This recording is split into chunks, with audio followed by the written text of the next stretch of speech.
Vijon emergjenca e zjarreve në vend, situata më alarmante paraqitet në orosh të mirëditës, ku rrezikohen banesa në fshatrat Bulshar dhe Legjin.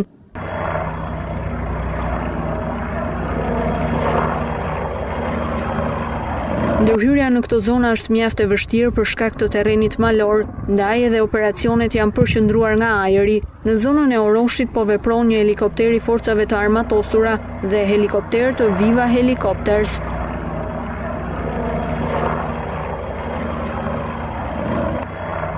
Ndërkohë, në terren ka një operacion edhe nga zjarrfikësit e mirëditës.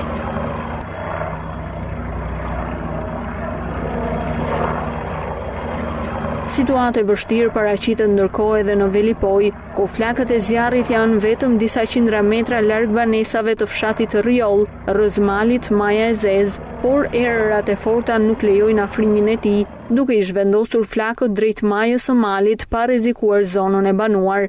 Terreni i thyer malor nuk mundëson ndërhyrjen nga toka, por vetëm nga ajri, përmes helikopterit, i cili ende nuk është mundësuar për shkak të emergjencave që po kalon me zjarret qarkulezh, ku ndërhyrjet vijojnë. Të vetmit që ndodhen në zonën e Velipojës janë punojësit e administratës së zonave të mbrojtura, që nga konstatimet paraprake kanë evidentuar djegje në një sipërfaqeje prej 15 hektarësh. Vatrat aktive kanë ndikuar që pushuesit në zonën e Rjollit të braktisin plazhin këtë fundjavë si pasojë e tymit që mbuloi Bregdetin, duke e bërë të pamundur qëndrimin atje. Ndërkohë, situatë më e stabilizuar paraqitet tashmë në Shëngjin, ku mbeten aktive vetëm disa vatra të vogla zjarri në lartësinë e malit dhe nuk përbëjnë më rrezik për zonën e banuar.